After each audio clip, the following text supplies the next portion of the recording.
about apologetics and evangelization, including the most important theological, spiritual, moral, and social issues facing the world today. Call now with your question for today's guest. Toll free 1-888-31-TRUTH. That's 888-318-7884. Now, from San Diego, Catholic Answers Live. It's Monday, and you know what we try to do every Monday is have a great big Monday show, and we did it again. We got a great big Monday show for you. Second hour, we're going to prove that God exists, and we're going to do it the fun and easy way, so you're not going to want to miss that at all. Philosopher Robert Delfino will be here to talk about his brand new book with Matt Fradd, Does God Exist? This hour, well, I'll tell you what, maybe I wonder how it is in your family, but we Catholics are apparently not great at praying together as a family.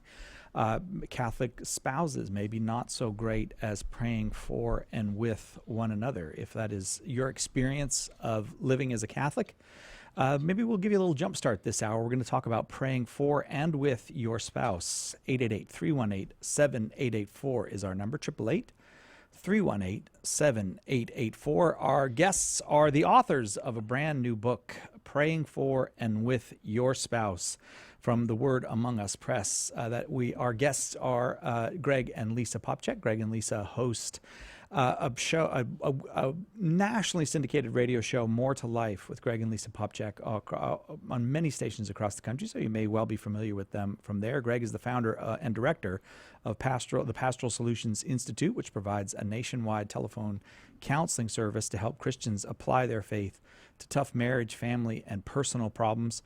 And Dr. Popcak is a psychotherapist as well. Again, 888-318-7884, the number. Greg and Lisa Popcak, thanks so much for being with us. Thanks for having us. It's really great to be here. Well, I'll tell you what, I was a little disconcerted by some of the numbers in the book. There's one that just stuck in my head, and I'm not going to forget it, that 13% of Catholic families pray grace together before meals. 13%. Yeah, this was a study that was done by CARA at Georgetown, the Center for Applied Research in the Apostolate. It was sponsored by Holy Cross Family Ministries, and which was founded by the Venerable Father Patrick Peyton, who said the family that prays together stays together. So obviously the study was a bit of a rude awakening for a lot of folks who realized that in that report, although it was over 95% of Catholic individuals say they do pray in some way every day, the research found that only about 17% of Catholic families pray together in any way, and only about 13% of Catholic families even manage to say grace at meals together. Wow. Again, the individual rate of prayer is much, much higher. And the desire, I think, for praying, knowing how to pray together is relatively high. But I think that nobody's ever really taught Catholic couples or families how to do it. It's funny. We were just reflecting, Lisa and I, the other day on different marriage prep programs, even our own program. You know, you talk a lot about communication in them. You talk about financial management. You talk about managing different family cultures from your families of origin. But the funny thing is, no marriage prep program that we know of teaches couples how to pray together, which is bizarre when you think about it, because that's the one thing that we really have that we can offer couples that nobody else can give them. And of course, for me, it's such a shock when you think about it, because, first of all, it's a sacrament, right? So we're supposed to be praying the sacrament. And too often Catholic couples think that the sacramental part was just taking the vows. But the sacrament is what we live every day. And so when we don't pray together, everything else, especially sharing our bodies with each other, becomes really hollow and really not everything it can be. If we share our souls, our spiritual life with each other, if we're willing to go deep in that way, suddenly every part of our lives, our parenting, our communication, and especially our physical life together becomes amazing. It's funny, a lot of people think that prayer is private. You will get that a lot from folks. Well, isn't prayer supposed to be private? And it's certainly personal, and it's certainly intimate. But the Catechism tells us prayer is not private. In fact, it's by nature communal. It leads to communion with God and with everybody else in the church, too. In fact, we're never less alone than when we're praying. Exactly. Yeah, that's one of the striking things. I have to say, when I got the book, Praying for and with Your Spouse, I expected, to be honest, maybe this would be a little bit of a dry topic. I was not prepared for your Song of Songs chapter there. This book gets really kind of sexy at certain points. And well, yeah, because you know what? Because the sacrament of marriage is a sacrament of sexuality. It's a sacrament of nuptiality, and there's a spirituality to that. The funny thing about this book and about lay spirituality in general, for a long time, in fact, until Vatican II, the Church really didn't spend a lot of time thinking about what it meant to exercise Catholic spirituality as a layperson. Mm-hmm. In general, whatever we think of as Catholic spirituality was developed in the monastic and clerical traditions, and lay people just borrow what they can. But we get a lot of feedback from folks to our radio show or even in the counseling practice who will say, I had this great spiritual life before I got married, and then I got married and I had a house to take care of and work, and then the kids came along, and now I don't have any prayer life at all. And why is that? Well, it's because most of the things we think of as Catholic spirituality are monastic forms of spirituality, staying in front of the Blessed Sacrament for hours at a time, saying even the Rosary, right, which was designed for lay people, but it still takes time to do it right. Mm-hmm. And those kinds of more prayer types that are dependent upon silence and order, that's just not family life, right? I don't know about your house, but it's not silence and order all the time in ours, and I don't think most people experience it. So it really wasn't until Vatican II that the Church started looking very hard at what they called the universal call to holiness, the idea that holiness wasn't just reserved for the monastic and religious and clerical class. Everybody was called to be a saint. Yeah. And Pope St. John Paul the Great, in his Theology of the Body, I argue, laid out a foundation for what does a lay nuptial spirituality really look like. How do we, as lay people, really relate to God and the sacraments and the whole shebang, right, through the lens of a really naturally, ecologically based domestic church spirituality. And that's what this book is really all about. I know that sounds kind of heady, but it's really all about how can you have a meaningful, vital, joyful, passionate, enlivening spiritual life that actually fits into your marriage and family life. And that's what praying for and with your spouse is really all about. And something I really appreciate about your writing, the way the two of you write this book together, is it's at a level where it's very readable. You can work your way through it and understand very, very important concepts like that without you're not taking on a major philosophical work here, because I do think people are burdened. And another book.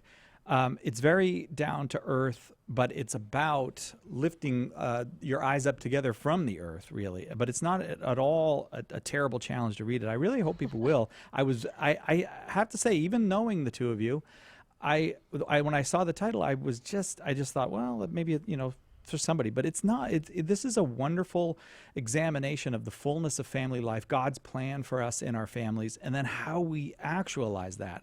And chapter 9 was my favorite chapter, but the others were very good as well. But I mean, most people, when I say chapter 9, you may remember that isn't that the chapter of praying about your romantic life and intimacy?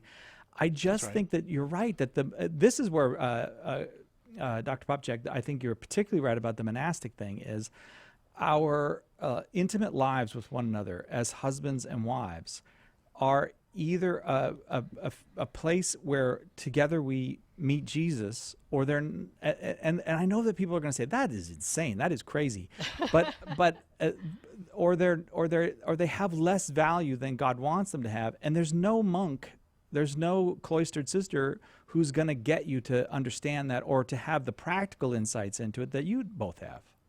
Well, I think it's so important for us to, as Catholics especially, to reclaim holiness in our sexuality. And that sounds very pious and very boring, right? But it's not. No, it's not in chapter 9.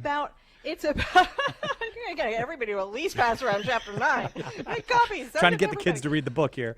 But it's about being able to let God into both of our lives and into our lives together so much that it takes away all of the use of each other. Yes. The core of what's wrong with worldly sexuality is that people just use each other. You make me feel good, I'm attracted to you, And then when I don't feel like feeling good, you can just go away. Even in marriage, that is often the case. But in Catholic marriage, we can see that the church, when we take it apart the way we did in chapter 9, that the Catholic Church offers us so much more. And when we can begin to really share our spiritual life, to pray together every day, even about that part of our lives, it opens us up to a vulnerability that is satisfying and not scary. Yeah. It opens us up to God moving in our lives and in our marriage in miraculous ways to heal hurts that we've been carrying around for a lifetime, or even some that we've inflicted on each other. So really, to allow ourselves as a couple to begin to pray with each other doesn't just elevate our piety, it heals us. It brings us into greater communion with each other and a deeper sense of God and our own sense of holiness. So we respect each other, and we truly love each other and work for each other's good rather than using each other. And God delights in delighting us, and that's something I think we might miss out on if we're too well, I suppose if we're not incarnational enough in our spirituality. And that's what I got from this, that praying for and with your spouse is not just a matter of we're going to sing like angels. That will be what our marriage is. It's a matter of finding the fullness of your humanity with another person. No, and it's about recognizing that God wants to use every messy part of your life to glorify himself and to raise you up and help you become everything that he created both you and your spouse and your kids, for that matter, to be. We talk in the book about how couples can pray through arguments, how couples can use prayer to make big decisions together, how couples can use the everyday stuff of life, like doing dishes and paying bills and changing diapers, to hear God talking to them. Because the reality is God speaks to us through our everyday life. And hey, again, this is a sacrament. This marriage and family life we're living is a sacrament. That means God's working through all the stuff we do in that sacrament, all the mundane things that occupy our day. He's working through all of that to perfect us and to talk to us and to lead us deeper into relationship with him and each other. But we can't hear him if we don't know how to pray our marriage and family life. And of course, we talk a lot in the book as well about what to do if your spouse isn't on the same page. If they're going to, look at you like you're crazy if you ask to pray with them, or worse, maybe they're actually going to be disrespectful to you in some way about your spiritual life. Because an awful lot of folks think, if I just get them into a Catholic church to get married, then everything will be fine after that. And they get married, they start raising kids, they start trying to handle conflict, and they realize not so fine after that. Or they've never really thought about what their Catholicism means to them in marriage. They got married wherever, however. And as kids start to come along, or something happens in their lives and they begin to rediscover God, how do you begin to fit that in a marriage where he never fit before? So it branches across every area of spiritual growth in a marriage. Praying for and with your spouse. Dr. Greg and Lisa Popcak are the authors. They are our guests. If you think this book is not for you, if you think, well, that's for other people's marriages and their family life, that's just not us. You're wrong. I really will stress that you are wrong. And if you think if you need more proof, give us a call, 888-318-7884, and talk with the authors yourself. Praying for and with your spouse. If you have questions in that department, 888-31-TRUTH is the number. We'll take a quick break. We'll be right back with more Dr. Greg and Lisa Popcak right after this. Catholic Answers. Our success depends on you. Hello, my friends. Summer is here. That means summer reading. I have great news. Catholic Answers is having its first ever summer book sale in the online shop at Catholic.com. For a limited time, you can get dozens of great books offered at $10, $5, even as low as $1 a copy. Now is the time to load up on solid Catholic books for yourself, your friends, and your family. Save 50% or more on books by Jimmy Akin, Tim Staples, Rod Bennett, Gary Machuda, and a whole host of great authors. And my personal favorite, all the books in our Catholic Answers Classic series are marked down as well. Log on now and all this month to the store at shop.catholic.com and take advantage of our first ever summer sale. Log on today at shop.catholic.com.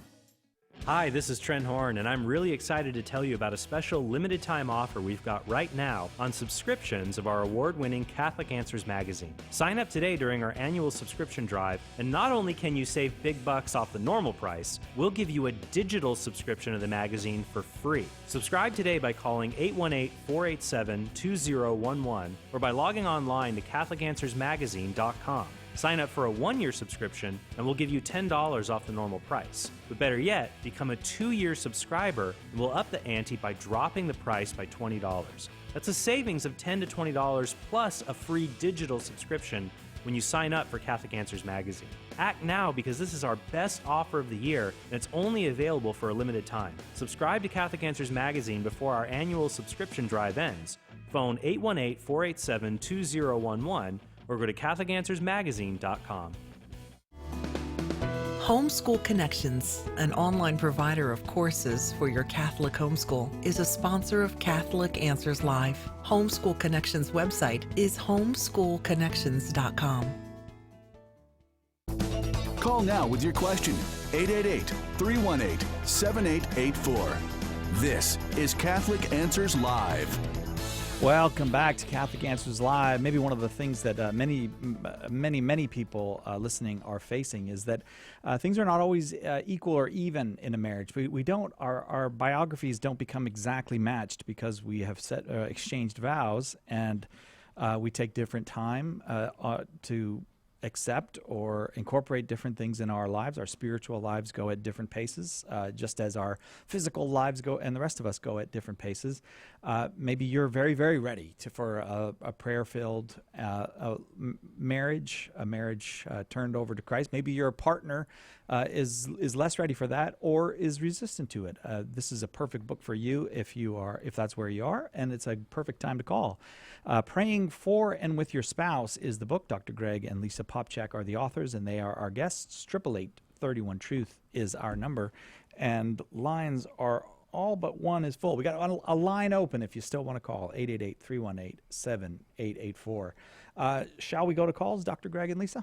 Sure. Let's go for it. All right, let's start with Jason in Nashville, which I believe is in Tennessee, listening on 94.9 Immaculate Conception Radio. Your question, Jason. Hi, good evening. Thanks for taking my call. I've been thinking during the break about how to keep it as brief as possible. The question I have is how to really reconcile with your spouse if there's been what one partner considers maybe a deep wound. And the backstory, I'll keep it very, very brief. My wife and I came into the church 4 years ago, kind of on a bullet train into the Catholic Church, and everything was beautiful. We had been married prior, obviously, and then we both had some job loss, and I said, and we had the birth of our first child, and I kind of had a grown-up moment. I said, I've got to grow up and be a good dad and be a good husband, so let me sacrifice, and I'll go back in the Army for a little while. And it was kind of thrown back in my face, and ever since then, like I said, long story short, I've lost 2 more jobs. We're having deep spiritual faith crises. We have a second child now, and we're arguing all the time. So kind of temporarily, I connect a lot of things to that moment where I tried to sacrifice for them, or when I was seeing it, and it was kind of rebuffed. And I keep, I've forgiven her in the sense that I can make a mistake. She can't, anybody, but I don't know how to move past it. All right, Jason. Jason, let me ask you, when you say you've been rebuffed, though, I guess what's the response you're looking for versus the response you're getting? Well, it was just that moment that I knew that I had to do something kind of sacrificial for us. I had done very little sacrificial up to that point, and coming to the church, I think, really made me confront that. And so the decision was to make a move somewhere else, and I was hoping that she would say yes to that notion of love. Let me sacrifice for you, even if that meant being deployed, for instance, and the risks that carries.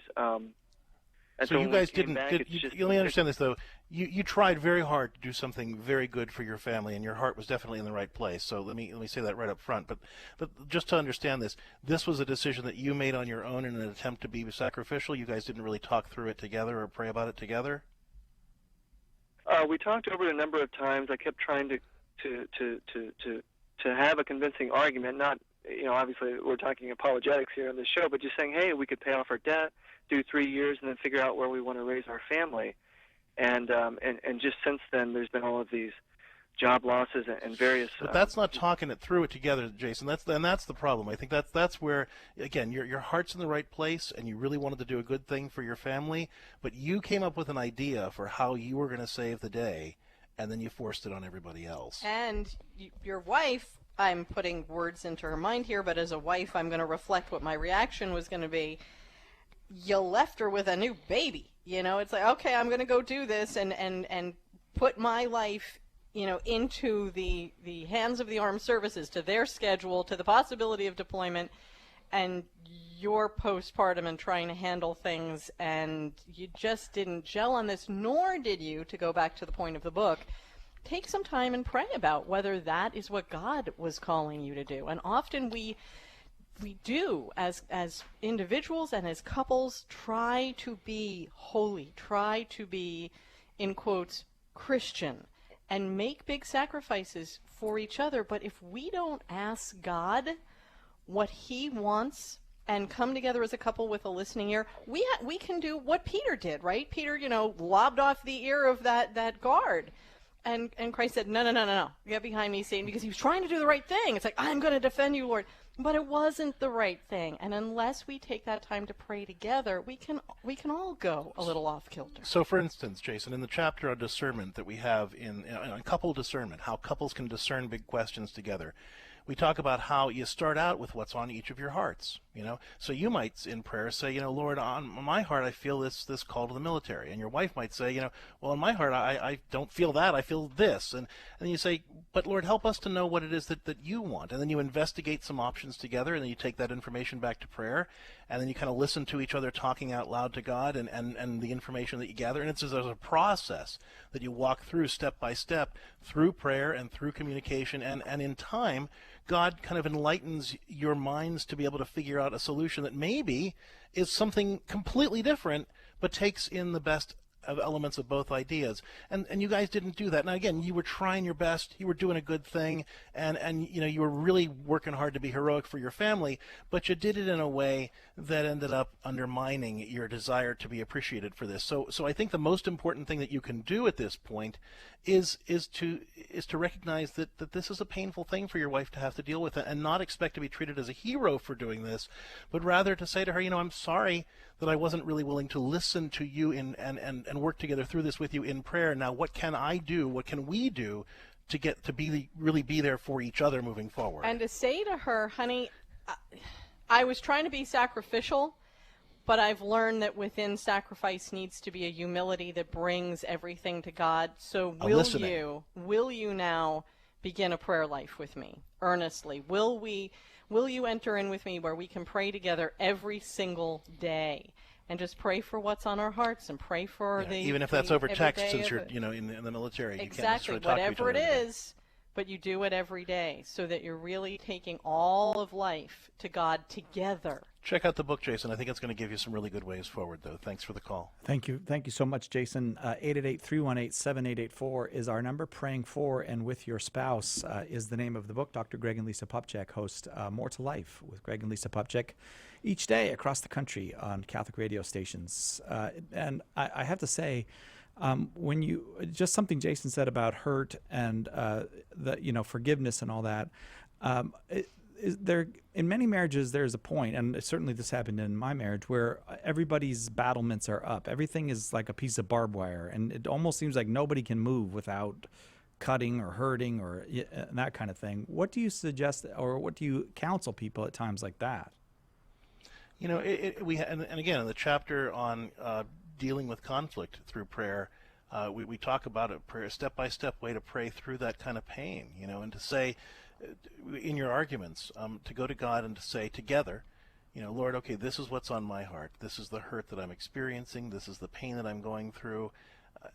And then you have your spouse be able to share that out loud as well. But then say, but Lord, help us to be there for each other. Help us to learn to love each other with your heart.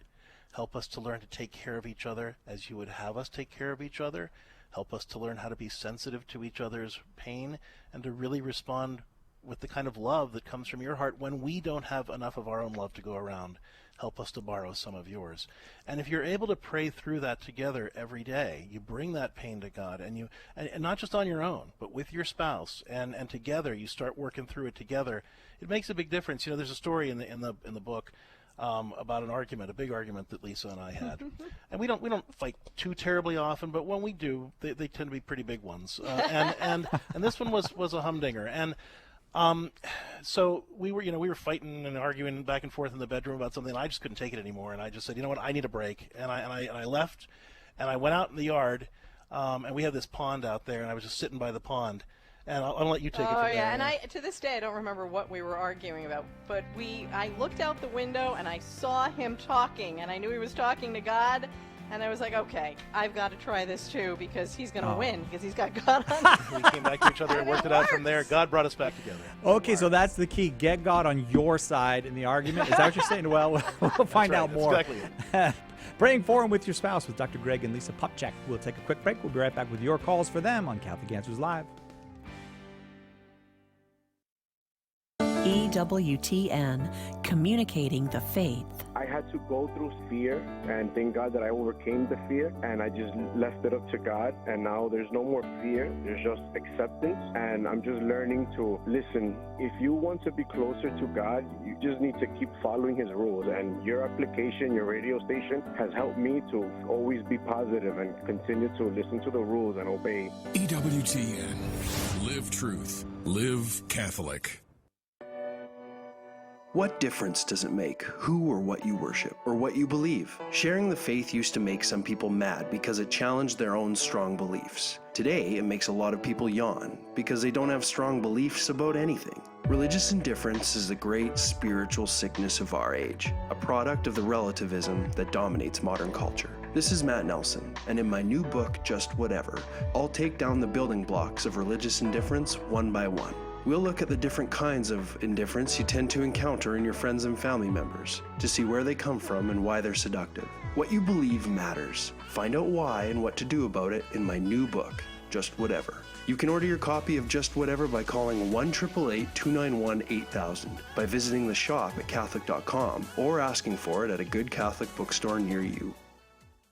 How would you like to have the very best and faithful Catholic content delivered daily to your inbox? Articles, video, and audio, apologetics, current events, and commentary. The Catholic Answers Daily newsletter includes all that and more, and it's easy to sign up. Just visit Catholic.com today and look for the newsletter sign-up box on the front page. Keep up with what's happening in the Catholic Church with today's leading apologists, speakers, and writers, delivered daily to your inbox. Catholic Answers Daily. Sign up today at Catholic.com and get better at defending your faith one day at a time.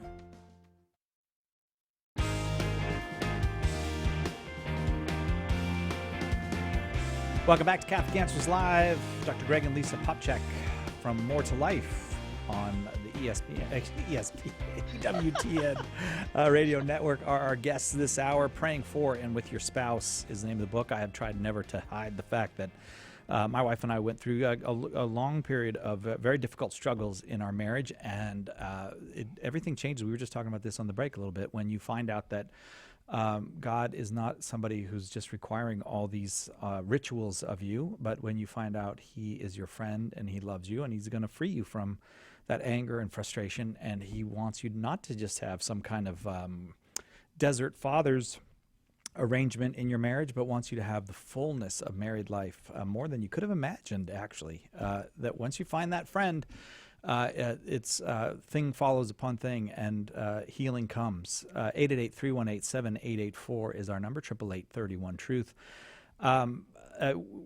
Dr. Greg and Lisa, I was just sharing with you that until you have had the experience of the power of Christ's healing in your life, it's really hard to trust that He's going to do it, but He is going to do it if you turn it over to Him. You know, it's really true. We need to stop seeing God as that distant God. Yeah. You know, forgetting that He actually became incarnate for us, right, and for our spouse too, and begin to see that He is the closest, most loving friend we could ever have, and He wants what's best for both of you. Yeah. And if we ask him into that, he really gives us that perspective. And so many of us, I don't know about you guys, but girls run off together all the time, and it's about our, this is happening in my marriage, and what would you do in it?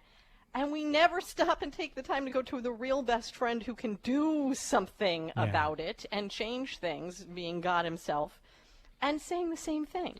Well, and that's one of the main points we make over and over again in the book, because we have a tendency to think of prayer as pretty words we say at God. Yeah. And I'm not knocking the formal prayers of the church. In fact, those formal prayers can be very beautiful and very powerful if you know how to bring your heart to it. But if you're just saying pretty words at God, you're really not having a meaningful prayer life. And so the point of couple prayer especially is learning how to talk to God as if he was the person who knew you both best and wanted the best for both of you. Because guess what? He is, and he does.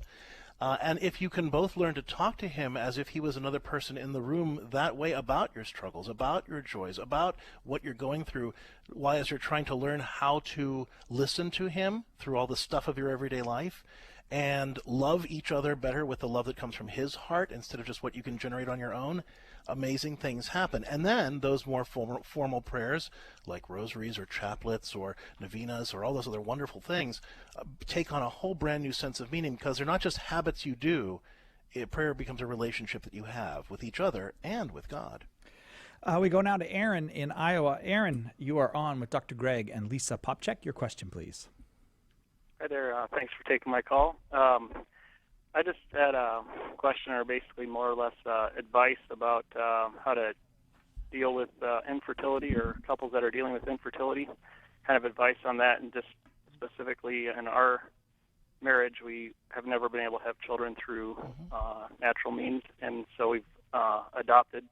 But just in general, we would just like to get some advice, or maybe even just in general. When you say advice, people. Advice for what part of it exactly? Because there's a whole lot to infertility. I guess dealing more with the maybe the psychological, or the emotional side of it, if that's specific enough. How are you guys dealing with it right now? What do you do? Well, it's more just, I guess maybe more specifically, I can say that like understanding what with some families they have infertility, and then hear of this, they pray and then they become pregnant through natural means, and like how to, and in our case that hasn't happened, and things have happened since then that ensure that probably won't happen, but just to maybe understand that side of it where things aren't going to work out like the success stories that you hear from people praying and that working out for them.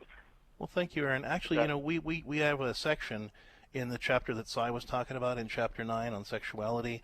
We have a section on dealing with infertility and other kinds of problems that have to do with our sexuality and marriage, and how to bring those to God as well. And so we'll give you some of the short version of that section here. First of all, it's really important that every couple realize that biological fertility is secondary to the spiritual fertility that the church teaches that all couples share in. That in fact we're all called as Christians to be generative by giving life and supporting the growth and development of the people around us, and really bringing Christ and his love to everyone that we meet. And so God has a plan for you for bringing his life into the world, for bringing his love into the world, for mentoring other people, for being a blessing to others. All those things that parents do, God still wants you to be able to do. You're doing it in a more direct way through the adoption that you've had. But if there's, to the degree that there's still this longing on your heart for more, God wants to satisfy the desire of your heart, but he's going to do it in some creative ways that are surprising you. Now, when you hear that, a lot of times, he's going to do it in some way that he wants to do, but it's not going to make me happy. No. When you bring this to God, if you bring this desire together with your wife to God and say, Lord, we still have this ache on our heart for children. We still have this ache on our heart for healing. I don't know why it's there. Help us to understand what to do with it. And you don't give up on that ache in your heart, but you give it to God and you say, show us what to do with this day by day. Help us to respond to it. Help us to make us sensitive to the people that are around us, to the needs of those that are around us, and respond in a more generous, more loving, more full way, so that we can feel this part of our heart healed and fulfilled. God's going to lead you in some pretty amazing ways, places that you never imagined could be possible. And I know this sounds like pie-in-the-sky stuff, but I'm promising you, Aaron, that if you and your wife start praying about this ache in your heart together, you're going to discover some pretty remarkable things. The other thing that I want to add to this, though, Aaron, is that so many of us couples who have gone through things like this, and Greg and I went through things like this, we get so caught up in, will this be the time we get pregnant, and what all of that means to our intimate life. Any intimate life is going to suffer when the intimacy or the result of that intimacy is our sole focus. So I really encourage you and your wife to, yes, begin to pray about this, but begin to pray about everything in your life together, and make sure that you're doing other things together that doesn't have anything to do with this infertility problem. Make sure you're having conversations about everything else. Make sure that you're playing together every day in some way. You know, you're watching funny movies together, you're playing a game together, you're whatever it is that you enjoy, make sure you're spending some time doing that together. Make sure you're working a little bit together every day. So do the dishes together and just talk together. Or, you know, you said you adopted, bathe your child together and kid around it, but make sure you're connecting, not just, will this be the month, will this be the time, but on all the areas of your life, so you're building that firm foundation as a couple. And you know, we might be, well, what's the point of all of that to our fertility question? Because the biggest challenge in fertility for infertility for couples is not feeling like you're on the same page, not feeling like you're the same team. And so if you can do all those things that Lisa's talking about, you're creating that sense of team that you can then bring back to your prayer life and allow God to lead you the rest of the way. Aaron, how does all that sit with you? Did I lose Aaron? I think we lost him. Well, sometimes that happens with, it's just the phone. It's not, I wouldn't take it personally. Popcak's, I'm pretty sure that it would. Well, thank you for the call, Aaron. I'm sorry we dropped you there. I would like to have a little more conversation, but thank you very much for your call. We're talking about praying for and with your spouse, the brand new book from Dr. Greg and Lisa Popcak, the hosts of More to Life with Greg and Lisa Popcak on the EWTN radio network. We go now to Christopher in Missouri. Christopher, you are on with the Popcaks. Your question, please. Hello. Yes. I'm getting married in 5 days. Congratulations. That's wonderful. Thank you. Yeah, so I have a question. I've never lived with anyone of the opposite sex than myself, other than my sisters and my brothers. But I feel like this is going to be a huge shock to me with her moving in. And I kind of have a little bit of anxiety about all of this. What would be some good steps for me to be able to better accept this? Of course, praying together. I know that's very important. But what are some other things that I could do?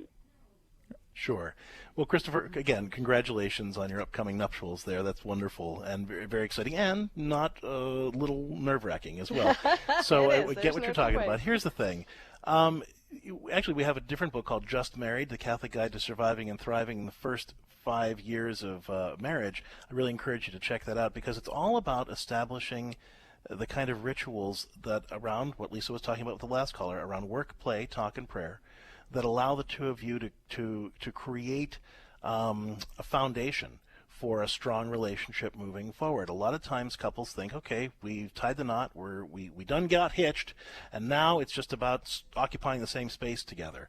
And it's really not about that at all. It's what it is about cultivating a real relationship, a real sense of community, and that comes from establishing some regular rituals of connection that you engage in every day as a couple around working together, doing things like, doing the dishes together, cleaning up the house together, doing those little chores to take care of the stuff that God gave you, praying together, like we've been talking about, playing together, having a little bit of fun together, and then talking about stuff that not just what needs to be picked up at the grocery store, but, how you can do a better job taking care of each other every day. One of the questions that Lisa and I ask every day when we wake up is, is there something I can do to make your day a little easier or more pleasant? And sometimes, the first answer that comes to you is, well, gee, I don't know. No, I guess nothing. But when you think about it, you realize, oh, there's that meeting coming up, and I could really use some prayer then, or it would be really nice if you just, reminded me that you loved me then before I go into that place, because I'm really scared to talk to my boss about this and such, or whatever it is. But you find little ways to be attentive to each other and take care of each other by creating those rituals of connection. And of course, there's a whole lot more that we talk about in Just Married as well, but that's going to get you started. And the one little tip I'm going to give you right off the bat, Christopher, is as you begin to work out those rituals and routines, keep a mindset, both of you, of how is this going to be our new normal, not who's going to win. So, as Greg was saying, you do the dishes together. Sometimes well, you do it all wrong, and that says we got to do it my way. And you spend 3 weeks fighting about, does the toilet paper go over the roll or under the roll? Realize that this is about working out who the two of you are as a married couple, not who wins, and just who you want to be together. So it's everything from, those little things to the bigger things. Allow yourself to transition through this without feeling like everything is a battleground. Yeah, because the honeymoon stage quickly gives way to the conflict and negotiation stage, where you do what Lisa was just describing, which then leads to the new pattern stage, where you finally figured out how the two of us can stop being two individuals butting heads up against each other, but how have we now created a community of the two of us, where we are now unique and have come up with some mutually satisfying ways to do all that stuff that gets us through the day. Right. So if you feel like you're either one of you starting to get defensive about these decisions, say, let's just take a deep breath, say a prayer about this, and then ask God who he wants us to be now as the two of us, and then come to an agreement that way without feeling like you have to fight it out. Thanks for the call, Christopher, and God bless you. Have a great wedding. I'm so glad that Christopher asked you guys that, because I was going to say you got to start winning right from the beginning. Don't establish right from the beginning that you're going to win this marriage. Christopher, good advice. Way better than I would have given you. We'll take a quick break. We'll be right back with more Dr. Greg and Lisa Popcak, Praying For and With Your Spouse, a beautiful book, and one that I think can help many, many people. I hope you'll pick it up. We'll be right back with the Popcaks right after this. Hello, this is Archbishop Alexander Sample of the Archdiocese of Portland in Oregon. Keep that dial right here on Catholic Answers Live. Catholic Answers is doing it again. We're holding our 5th annual Apologetics Conference this September in beautiful San Diego, California, and we'd like to see you there. We've had a wonderful time going home all enthused. Every time we come here, it's just an incredible experience. Normally you'd have to root through a dozen different books to get half the stuff I've learned here. These guys are so amazing. I always get so much, learn so much. I've already signed up for next year. Join us this September 27th to the 30th for a lively and inspiring conference with an all-star lineup of speakers guaranteed to jumpstart your faith. All of your favorite Catholic Answers apologists and special keynote speaker Raymond Leo Cardinal Burke. I enjoy the atmosphere and the friendliness of the people, and I'm having a great time. I love it. I love it. I'm so glad I came here. I've just learned so much. I've been a Catholic all my life. It's just been so wonderful. I love it. I want to come back every year. Pope Francis said, "The key that opens the door to faith is prayer." Join St. Paul Street Evangelization by running a prayer station in the public square. You don't need to be a professional apologist or theologian. Just listen to the needs of the people you encounter. Offer encouragement, take prayer requests, and pray with people. Find out more and get involved today at streetevangelization.com. That's streetevangelization.com. Wouldn't it be great to have a book to give to anyone to explain exactly why Catholics believe what we believe? The good news is that now there is. Why We're Catholic is the groundbreaking new resource by apologist Trent Horn. That one book you can hand to anyone as a starting point for helping them find their way into, or back to, the practice of the Catholic faith. Don't miss out on the most important, life-changing book to come along in years. Order your copies of Why We're Catholic today by calling 1-888-291-8000, visiting the shop at Catholic.com, or asking for it at a good Catholic bookstore near you. Call now with your question, 888-318-7884. This is Catholic Answers Live. Welcome back to Catholic Answers Live. We're right in the middle of the Great Big Monday show. Thanks so much for being with us. Don't forget that the big giant book and DVD sale for December is still going on, where they've got a bunch of things, books, DVDs, and they've selected some that there are for $10, some $5, some even as low as $1. You just go to shop.catholic.com, shop.catholic.com. You click on the banner that says $5, $10, $1 book and DVD sale. And then there's a list of them. Stuff from Jimmy Akin, Tim Staples, Gary Machuda, Matt Fradd, a whole bunch of others. Go now to shop.catholic.com, get those extraordinary prices, and while June lasts, which I think is going to go all the way to the end of the month, it's going to be June, you can also get $5 flat rate shipping on all of that stuff. Dr. Greg and Lisa Popcak are our guests. They are the very wise hosts of More to Life with Greg and Lisa Popcak. They apparently believe that marriage is not a competition, but it's supposed to be a community of love. So if that's what you're looking for. Crazy stuff, man. I know you guys are nuts. Praying for and with your spouse. You would not be the first person that thought that, so I'll be honest with you. Well, I think Lisa probably thought it many times. I can guarantee you that. Yeah. 888-31-TRUTH if you prefer that number. Let's go to Alma in Salem, listening on the Catholic Answers app. Alma, thanks for downloading the app onto your phone. Your question for Dr. Greg and Lisa. Yes. Hello, Dr. Greg and Lisa. I just want to start by saying that I think this is a sign from God for me. Because just to kind of give you a little backstory, my husband and I have been together for 12 years, and we just got married through the church in April. So we removed the whole contraception thing because we're trying to do things the right way, and we were trying to do the natural family planning, and it didn't work because I just found out that we're pregnant with our 5th child. And obviously it's a blessing, and we want to be able to, thank God and everything. But unfortunately, with friends and family, and even when I went to go get the contraceptive removed, the doctor that helped me was being very negative towards me getting it removed, telling me that most likely I was going to get pregnant again, and the rate was really high for the chances of me getting pregnant. And I proceeded to tell her, it's my faith, it's what I believe in. And then she asked me, well, how do you feel about it? And so we get a lot of negative backlash, unfortunately. And when I told my husband, he actually said, I wish we knew how to pray together. And actually, I listen to your guys' show in the morning on my way to work. So that's why I think it's like a sign, because I listen how you and Lisa, you start each segment with a prayer.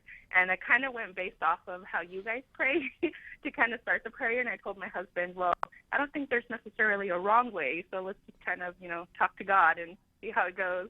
But I'm just wondering if there is a more effective way that we can pray together, especially this being something that we're trying to start to do together. And again, just because, we've been blessed with another child, and we don't know how we're going to go about telling everybody, because like I said, we get a lot of negative backlash, unfortunately. Sure. Okay, there's more than one question in here. So first of all, I'm going to start with how you tell everybody. Well, let's start with your congratulations. Yeah, congratulations. I know this was not an expected Thank plan, you. but it's congratulations. Congratulations. And that's exactly how you start telling everybody. We're so excited, even if you're really not. And that's okay. You know what? When God surprises us, sometimes it takes a while to realize that he's got it all under control and he did something good.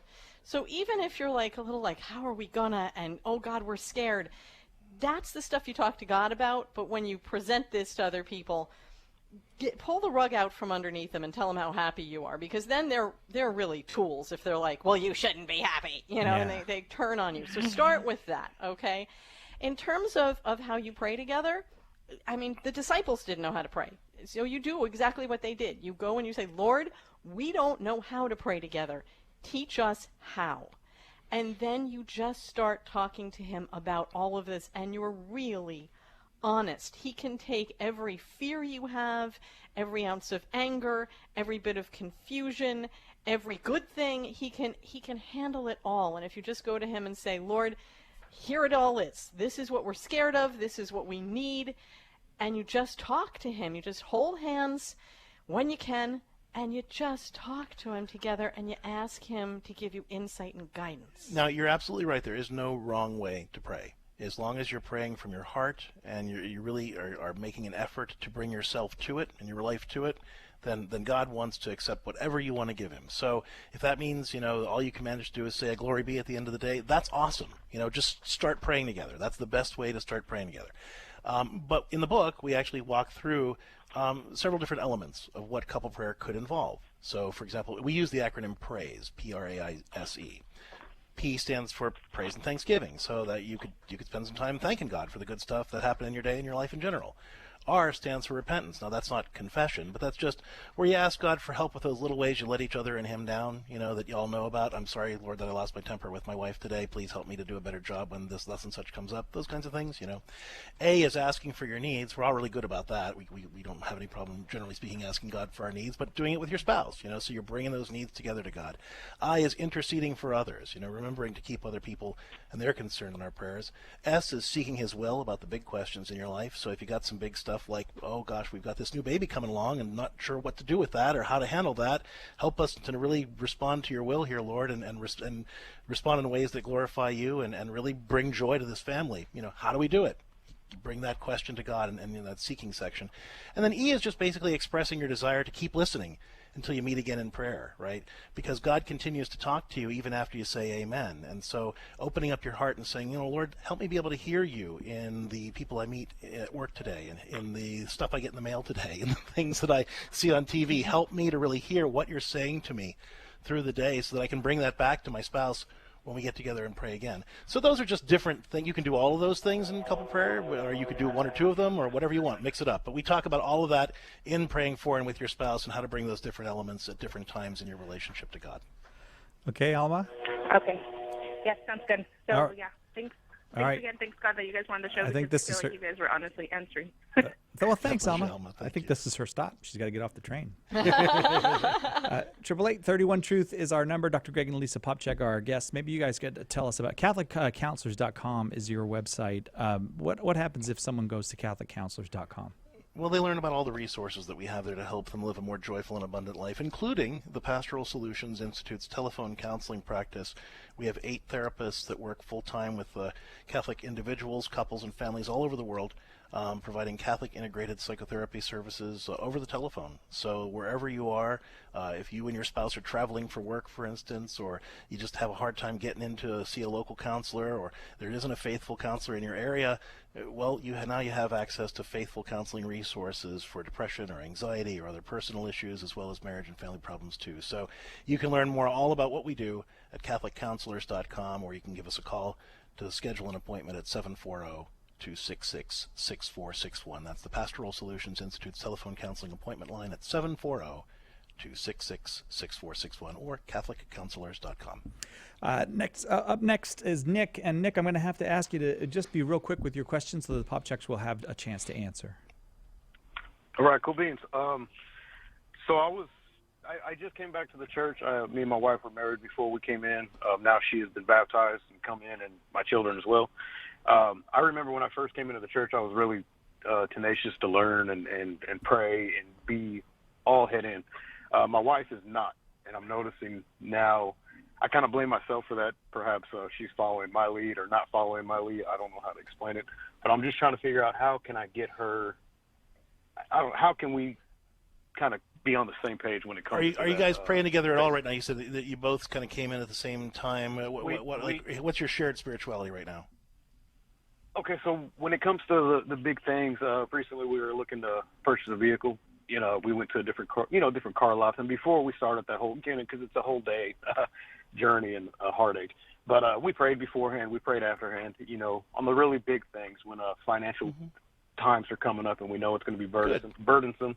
Here's the best way to get excited about prayer is to recognize, again, it's not a habit that you do, it's a relationship that you have. And the point of couple prayer is really all about learning how to love each other better. Because, right, God knows you both better than anybody else, including the two of you, and he wants the best for both of you. And so he knows best what it's going to take to help both of you feel loved and fulfilled. And so every day, the best way to get excited about prayer is to start by saying, Lord, and each of you say this in your own way, Lord, help me be the husband that you want me to be. Help me to be a husband after your own heart. I want to thank you for this beautiful woman that you've given me, and I want to ask you to help me find little ways to make her day a little easier and more pleasant, and be the man that you need me to be for her. And then she can pray, Lord, help me to be the wife that you want me to be. Help me to be that woman that really finds ways to take care of him and attend to his needs and his concerns. And you work together to learn to love each other with the love that comes from God's heart. Nick, thanks for the call. Thanks for getting that question out quickly. I'm sorry that we were short on time, but I appreciate your help in getting through it. Dr. Greg and Lisa Popcak, thank you so much for a very fine hour. Always a pleasure. Thank you. Come on over to CatholicCounselors.com and check out the rest of what we got. CatholicCounselors.com is that address, and Praying For and With Your Spouse is the book. It's from the Word Among Us Press. And I just want to stress again, if you're having trouble in your marriage, or you just know that you need more God in your marriage, this is the book for you. Go get it. Praying For and With Your Spouse. Next hour, we're going to prove that God exists the fun and easy way, right after this on Catholic Answers Live.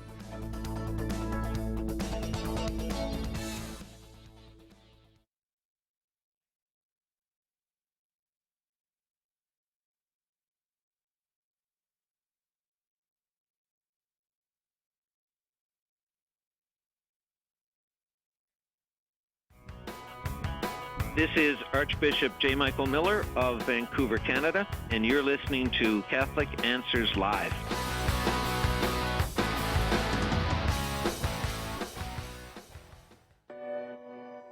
What difference does it make who or what you worship, or what you believe? Sharing the faith used to make some people mad because it challenged their own strong beliefs. Today, it makes a lot of people yawn because they don't have strong beliefs about anything. Religious indifference is the great spiritual sickness of our age, a product of the relativism that dominates modern culture. This is Matt Nelson, and in my new book, Just Whatever, I'll take down the building blocks of religious indifference one by one.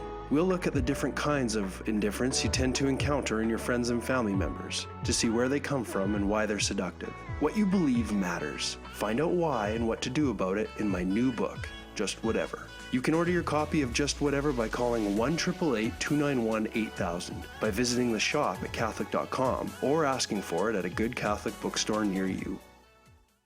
Are faith and science compatible? Join us this September 27th to the 30th as we tackle the topic of Catholic Answers' 5th National Apologetics Conference, Faith and Science, a lively and inspiring event designed to jumpstart your faith.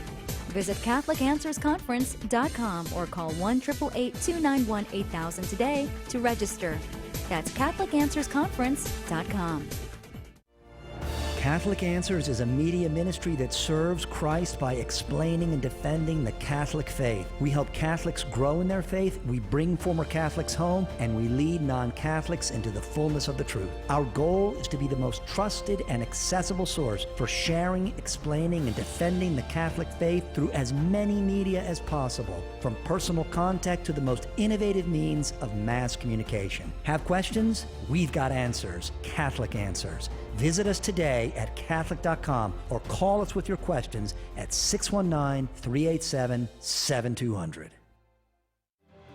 Hey everyone, Carlo Broussard here. Can you feel the heat? Summer is upon us. Things are heating up, my friends, and that includes our first ever summer book sale and the online shop at Catholic.com. For a limited time, we've got dozens of great books offered at $10, $5, even as low as $1 a copy. So you can load up on solid Catholic books for yourself, your friends, and your family. This spectacular online event offers saving of 50% and more on books by Jimmy Akin, Tim Staples, Rod Bennett, Gary Machuda, and a whole host of esteemed authors, evangelists, and apologists, including yours truly. We've even got all of the books in our Catholic Answers Classics series marked down. Log on now and all this month to the store at shop.catholic.com and take advantage of what will be one of the most exciting sales of the summer. You know it's all good stuff because it's from the people you know and trust at Catholic Answers. Log on to shop.catholic.com and start saving today. This is Tim Staples, and I'm really excited to tell you about a special limited-time offer we've got right now on subscriptions to our award-winning Catholic Answers magazine. Sign up today during our annual subscription drive, and not only can you save big bucks off the normal price, we'll give you a digital subscription to the magazine for free. Subscribe today by calling 818-487-2011 or logging online to CatholicAnswersMagazine.com. Sign up for a one-year subscription and we'll give you $10 off the normal price. Better yet, become a 2-year subscriber and we'll up the ante by dropping the price $20. That's a saving of $10 to $20 plus a free digital subscription when you sign up for a subscription to Catholic Answers magazine. Act now. This is our best offer of the year, and it's only available for a limited time. Subscribe to Catholic Answers magazine before our annual subscription drive ends. Phone 818-487-2011 or go to CatholicAnswersMagazine.com today.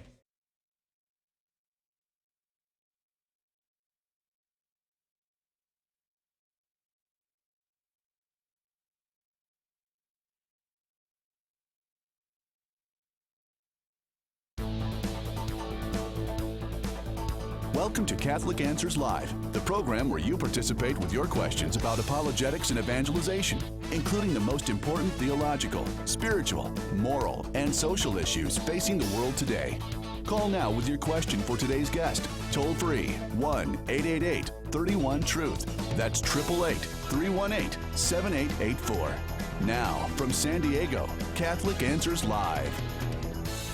Welcome back to the second hour of our Great Big Monday show here at Catholic Answers Live. Today, physicists, biologists, neuroscientists, and comedians seem to be the main proponents of an atheistic worldview. I have no idea why the comedians would be so susceptible to atheism, but it's pretty clear why the scientists are.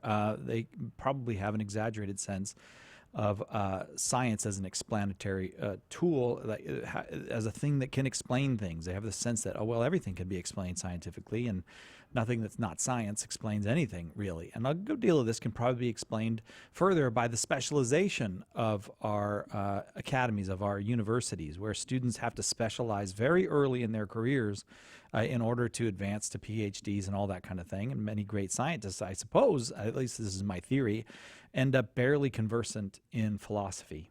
And there's no shortcut to it. Philosophy is really, really hard, just like physics is really hard, or biology is really hard, or being a comedian is really hard. It would be wonderful if we could have a both entertaining and compelling and somewhat, not necessarily completely, but somewhat comprehensive explanation for Thomas Aquinas' ways to reasoning about God and God's existence. We need a way to make it easier for the scientists and the comedians to understand these. Robert Delfino is our guest this hour. He's an associate professor of philosophy at St. John's University in New York, and he's the author with Matt Fradd of Does God Exist? A Socratic Dialogue on the 5 Ways of Thomas Aquinas, out now from En Route Books and Root Books, either way you want to pronounce it. And if you're scared of philosophy and you don't think you can do it, you'll be relieved to know that this is a fun and manageable read. Dr. Delfino, thanks for being with us. Hey, great to be with you, Si. I hope it's a fun and intelligible read. I think you enjoyed it. I did. I did really. I really actually did. I don't know what's wrong with comedians. I don't know why we're having all these comedians doing atheistic comedy now. But scientists, I mean, it seems almost like sometimes we hear from these scientists, like a scientist who you actually mentioned in the book, who I feel like hitting my forehead with my palm, who has argued that modern physics can explain how something came from nothing, but it's not really nothing. But nonetheless, he feels satisfied enough that to say there's clearly no God because of this. That seems to me that what's lacking there is not science, but a basic understanding of philosophy and philosophical terms. That's a good point, Si. It's kind of crazy. The academy has in some ways been crumbling intellectually for a long time. On the one hand, you have people who think the only way to knowledge is through the empirical sciences. Then you have postmodernists who say we can't know anything or it's all socially constructed. people over specialize now in academia. So some of them just know about, traditions in 16th century Spain or something like that. So it's very hard for people to have a dialogue where, members of different disciplines can talk about these deep questions, philosophy intersecting with science and all that. It's hard, it's difficult right now. Right, but it seems almost like the harder the topic is, when it comes to God, the greater the certainty. Like that we express this certainty, absolutely no God, or absolutely there's a God, because we're just not certain, and maybe we give it the air of certainty. By the greater our bravado, the more sure we can make ourselves feel about our own position. Well, I think, I can't really paraphrase Nietzsche because I try not to read him too often. He spent the last 12 years of his life in an insane asylum. Wait a second. You're not a Nietzschean. Is that what you're saying? Of course not. I'm so glad to hear you say that, because I hear all these Christians saying, "Oh, Nietzsche's better than you think." No, he's not. He's a madman and an anti-Christian. Why are we pretending like Leopold and Loeb read Nietzsche and they understood him? So I'm sorry. I know it was a complete tangent, but I just don't get the modern Christian love affair with Nietzsche. No, that's fine. But my point is that even Nietzsche himself lamented the loss of God, and I think there's some of that going on now. For example, why is Jordan Peterson so popular? I'm just going to do my own little segue. I think part of it is because, we have all this technology, we have all these video games, we have phones, we have, all ways to indulge our pleasures, and we have governments that give us welfare and things like that. But there's no meaning in all of this, right? Yes, there's something missing from it all. Right. And that's why I don't think you can really fully get away from the God question, although you can, through copious drinking and video game playing, distract yourself away from it for a time, but not forever. No, it does seem that a good someone could probably make a chart that would show the rise of entertainment culture and the ability to entertain ourselves constantly, 24 hours a day, accompanied by the rise of irreligion, not necessarily atheism, which can be an honorable and position for someone. Not a correct position, but an honorable mistake to make. But the irreligion seems to me connected to exactly what you just mentioned, distraction. We don't have the ability to sit and think. Well, let's face it, we're also spoiled, right? Yeah. In the old days, you had to work hard to save enough food for the winter so you wouldn't die. Yeah. You had to call on God a lot. Now, you go to Walmart, or you collect a check from the government. So it can prevent you from having that desperate need to turn to God. Right. But nonetheless, people do. I mean, there is the felt need, if we will allow ourselves to have our own feelings, to know final answers, and to have to come to some understanding. And now we have this great mind in Thomas Aquinas, who proposes probably with the greatest elaboration and the clearest elaboration. Many people have attempted either to prove the existence of God, or at least to show that it's possible to prove the existence of God. But Thomas gives us these 5 ways, and they really are an extraordinary achievement in human history and often neglected. That's true. I mean, philosophy itself has taken a hammering from people like David Hume, who questions causality and who says that all of our knowledge has to be tied to the empirical world, hence giving kind of a preference to the natural sciences. And then Kant comes along, and after 2,000 years of a realist philosophical tradition built on common sense, suddenly Immanuel Kant, the great German philosopher, says, well, we can't really know anything about the world outside of our mind. And as a result, philosophy, in a way, becomes ridiculed now. Yeah. We look to the sciences, not to philosophy, but I think we need both. So in the book, you and Matt Fradd, you take a Socratic approach to Thomas Aquinas, which I thought was brilliant. First of all, I thought it was very wise to just have a simple question as the title of the book: does God exist? Because that seems to me a baseline question that the whole society is more or less struggling over, whether in our moral struggles or how we want the world to be organized, or sometimes just openly discussing these or deriding one another on Twitter. That's another big one. But does God exist is a fair question. And I think everybody has it to some degree or another, if they allow themselves to have it. And the Socratic dialogue is very digestible. You have these 2 characters who will go back and forth with questions and answers, and They seem like real people. You made cool characters, and you can just go back and forth with them. Okay, first I got to give some mad props here to my co-author Matt Fradd. Please don't. First of all, okay. First of all, I believe he came up with the title, but even if that isn't the case, he definitely had the idea for a dialogue.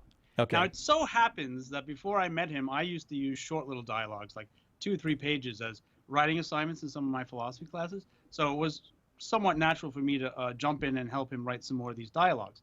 The hard part was making AJ and Lucy actually feel like believable characters, because he's writing like half the dialogue and I'm writing half the dialogue. I don't know. Do you think we succeeded on that end? Or? I do. Yeah. Right. So that would suggest to me that you probably were behind the character of Lucy and he was behind the character of AJ. And no, we actually did both. Oh, you did together. both. Oh, yeah. Okay.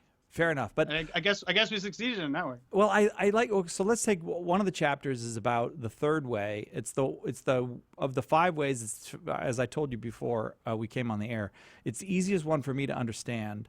I imagine that people with different styles of learning and different configurations of how their psyche works would find different ways more or less convincing. But it strikes me as it's the most powerful one, and it's the argument that some things don't have to be. As a matter of fact, most things don't have to be. They don't have to exist. There's no necessity. But from all these things that don't have to be, we can argue to something or someone that does have to be. That has what we might call necessary being.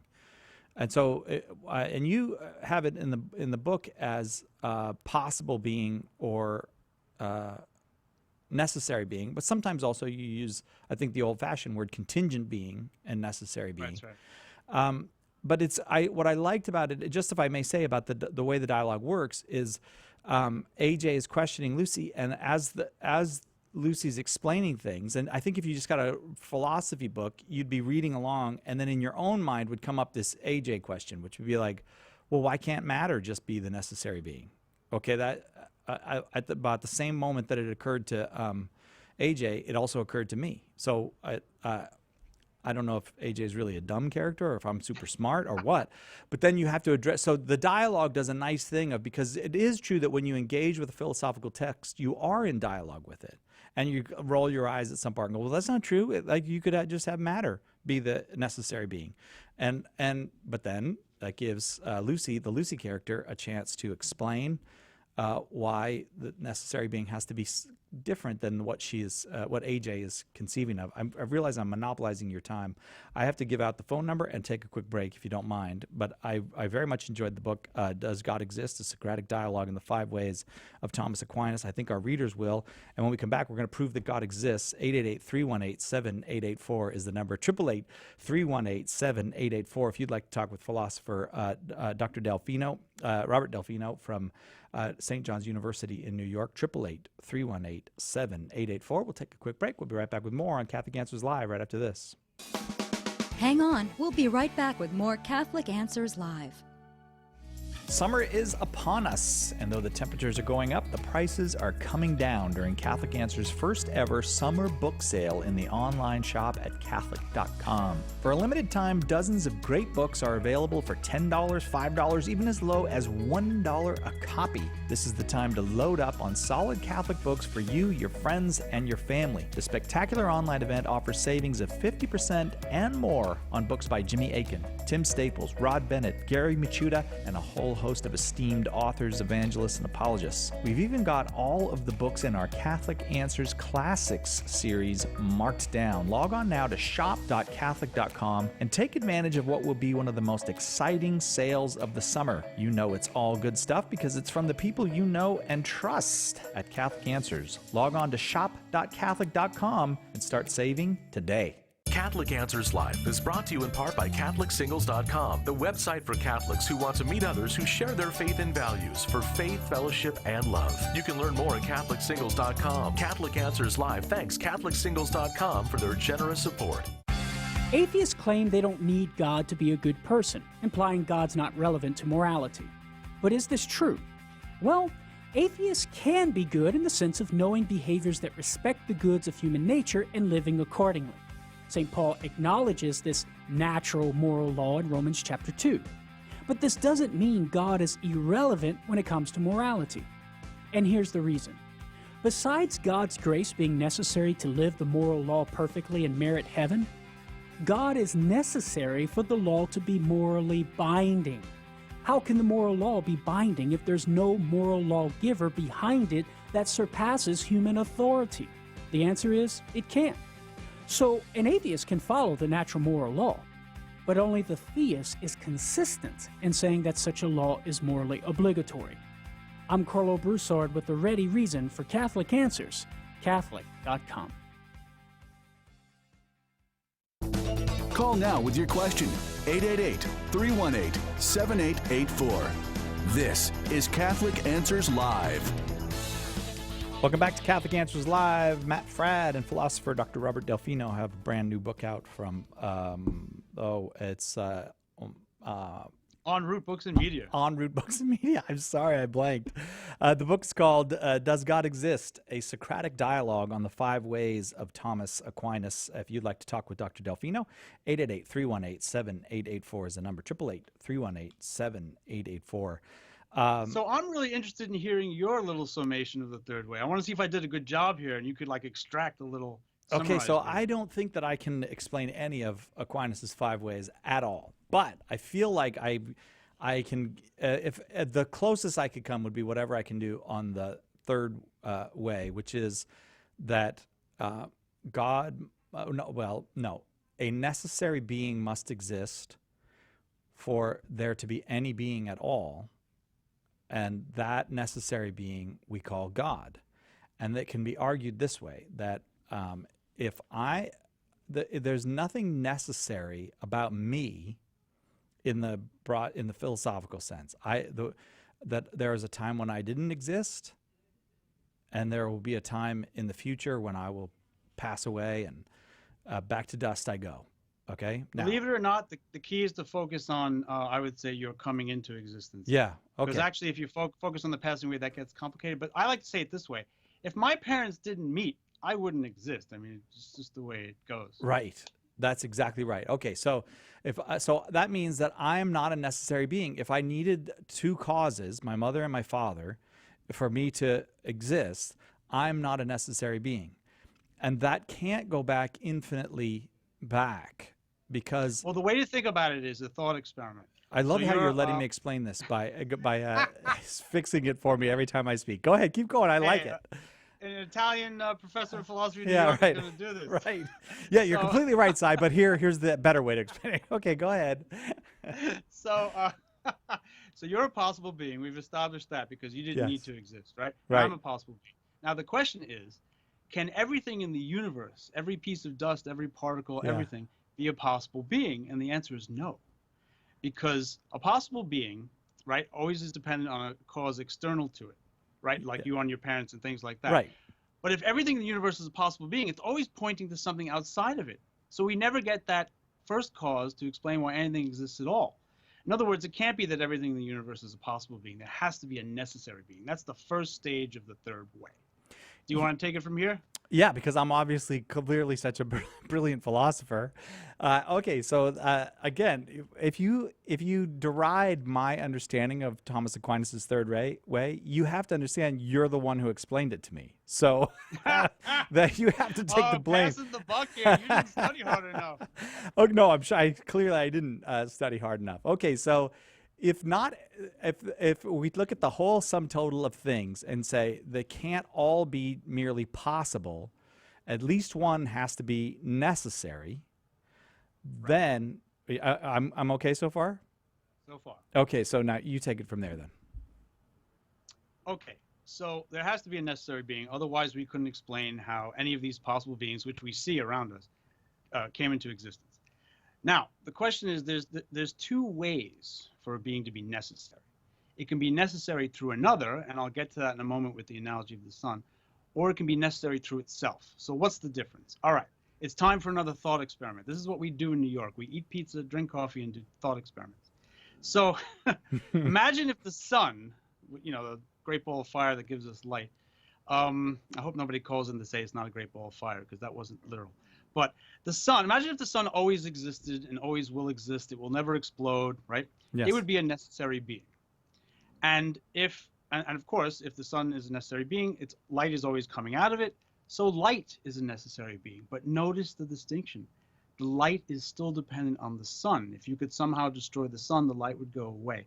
So light is a necessary being through another in this analogy, right? So the first stage of the third way, there has to be a necessary being, but then we're not sure, is it necessary through another or is it necessary through itself? Well, they can't all be necessary through another, because then we have the same problem. Something is dependent on something else, depending on something else, and that can't go on infinitely. There has to be something that's necessary in itself, or per se, as Thomas says in the Latin. And that now would be God. Now we need a little more finessing, because Thomas is going to give some other arguments. In fact, he does this right after in the Summa Theologiae, the next question, question 3, article 4. He says that it has to be, basically it has to be being itself. The way he expresses it is that the necessary per se being can't have a distinction between what it is and that it is, or its essence and existence. No, it has to be existence itself. And then he'll go on later on to talk more about that. But this is very close to God in the Jewish and Christian tradition, the great I am, I am who I am, the sacred tetragrammaton and all that. So. Right. And Thomas he's not the inventor of this argument, or maybe even any of these arguments. No, a lot of them come from Aristotle. The third way in particular comes from the great Islamic thinker Ibn Sina. But Thomas makes some modifications to these things. Thomas's notion of what being and existence mean, if you will, are different from what Ibn Sina seems to have meant. So there are some, refinements. Yeah. So, but what I like about it is that Aristotle is pre-Christian and not even probably aware of the existence of Jews. So you can't say that these arguments, this is just the product of Christians trying to prove. When someone just as Aristotle did, tries to be fully reasonable in his thinking, he can come to have completely separate from Judeo-Christian tradition, including Islam, an understanding that, yes, there must be this being God. Absolutely. Among the ancient Greeks, a lot of what we would call great philosophers, Aristotle, Plato, Plotinus, Socrates, they all had some notion of a divine. Plato, you have the form of the good. Aristotle, the unmoved mover. Socrates talks about this divine spirit helping him. It seems to be, he was put on charge at a trial for only believing in one God, not many gods, which is a strange charge of atheism. Yeah. So yeah. Right. Well, he was corrupting the youth with this idea, I think was the idea, right? That's what we university professors do all the time now. Well, at least I try not to, but. And he was indeed corrupting the youth. If you think the survival of the city depends on us continuing to worship Athena, then he was corrupting the youth, because he's saying, there's a God beyond all of this.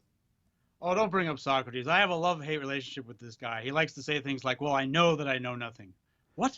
Yeah. If you know nothing, you know a little something. He drives me crazy. Well, I think that's part of the charm of Socrates, is he drives people crazy. Yeah. Now you don't like it. You want. We do have a call. Shall we go to a call right now? Before we have time to get to one before the break, and we can do the others when we come back. Is that all right with you? That's fine with me. All right. Does God Exist? A Socratic Dialogue on the 5 Ways of Thomas Aquinas is the book from Matt Fradd and Dr. Robert Delfino. We start with Carl in Dallas, Texas, listening on Guadalupe Radio. So happy that you're listening on Guadalupe Radio. Carl, your question for Dr. Delfino. Doctor, is it not the major problem that we have a moral one? Because scientists, philosophers, comedians, if they acknowledge that their senses tell them something about the real world, if they acknowledge a natural law or natural right, and they acknowledge some divinity, then they're also acknowledging some obligation. Since they reject that obligation, isn't that the big thing? It doesn't seem like these proofs of Aristotle or Thomas or other neo-Thomists are that hard. Aren't they? It seems like they're fighting against this for more than just intellectual reasons. What do you think? That's a great question, Carl. I wish I had a quick, snappy answer. I'll try to give you as quick and snappy an answer as I can. You're bringing up some psychological issues as well, it seems. You mentioned, I think, a moral problem. But listen, I have a lot of friends who are agnostic or on the fence, and even some atheists. And it's not always merely that they don't want the obligation. Maybe for some of them want their pleasures and they don't want any restrictions that would come along with that. But others are really troubled by the problem of evil. They lost a loved one or maybe a child, God forbid, and it really hurts them inside. They can't reconcile the two. So I would be a little cautious about signifying the moral issue or some kind of, as if that were the only one. I think there's like multiple reasons. And the proofs actually are difficult because Thomist scholars disagree with them all the time. There are Aristotelian Thomists who would say, "Oh, Delfino, you're such an existentialist Thomist, shut up." But this is my take on the 5 ways as best as I could be faithful to what I thought Thomas was talking about. Carl, any response? Carl? Well, no, Carl doesn't. But so you would not be of a mind to say, look, just because these things are available to the light of human reason, even separated from faith, a person like Aristotle can come to know that there is one God. The fact that they are separated, that they're available to human reason, doesn't mean that they're easily available. Am I getting your response correct? Yeah, no, I think that's correct. I think probably, I can't really tally this up historically, but if we could talk to God one day, probably very few people come to God actually through the proofs. I think Thomas Merton, my friend told me, perhaps in one of his autobiographical books, he seems to say that. I'm pretty sure it was him. But most people, I think, find God, like in my case, through prayer. And since I've some of my prayer experiences, I felt a presence and other things. And in the Eucharist sometimes, I've had some interesting experiences. And those for me are probably more precious to me than the proofs. The proofs are intellectual, they're indirect, they're somewhat abstract. If you study them a long, hard time, they can be somewhat satisfying, but they're never as satisfying as actually feeling God's love, which I think people really, really want. One of my friends is a skeptic, and he says, all I want is a great feeling, forget the arguments. 888-318-7884 is our number. If you prefer the spelled version, it's 888-31-TRUTH. I am Cy Kellett, your host. Our guest is philosopher Dr. Robert Delfino. And the brand new book, Does God Exist? A Socratic Dialogue on the 5 Ways of Thomas Aquinas, is now out by Dr. Delfino and his co-host, Matt Fradd. Right back with all 5 ways after this. Catholic Answers Live. Sharing the gospel with family and friends can be challenging. It's especially hard when they won't even hear you out because of all the mental roadblocks they've built up. This is Carlo Broussard, and in my new book, Prepare the Way, my aim is to help you tackle that essential first step to apologetics and evangelization, getting people to listen with an open mind. Even our best witness can bounce right off folks like these if we don't prepare the way first, breaking down barriers and leaving minds and souls free to encounter the truth. I'll give you evidence and arguments and step-by-step strategies based on asking the right questions to help them overcome their obstacles and make a straight path for the Lord. Order your copy of Prepare the Way today by calling 1-888-291-8000, visiting the shop at Catholic.com, or asking for it at a good Catholic bookstore near you. God helps those who help themselves. Preach the gospel always. When necessary, use words. We all hear sayings like these, and we assume they come from the Bible, the saints, or famous Christian writers. Nobody can seem to place their origin, but by sheer repetition, they've acquired a halo of truth. In my new book, What the Saints Never Said, I look at over 40 of these well-known sayings and track them back to their original sources. You'll be surprised at what I found. Some are close to what was really said. Many were misattributed or twisted beyond their original meaning, and more than a few of these sayings were simply made up. I hope by setting the record straight, I can make you aware of the theological errors that can lead us away from the faith and offer you authentic quotes from Scripture, saints, and scholars that will draw you closer to our faith. Get your copy of What the Saints Never Said by calling 1-888-291-8000, by visiting the shop at Catholic.com, or by asking for it at a good Catholic bookstore near you. When you deal with God, get out of the way. the incomparable Mother Angelica. She broke the mold of Catholic teaching with her one-of-a-kind perspective. From her spunky spiritual growth talks to her eye-opening scripture study, a nun like none other. I intended to scare the hell out of you. She was the one, the only, the non-forgettable Mother Angelica. Tuesday at 8 p.m. Eastern on EWTN Radio and television.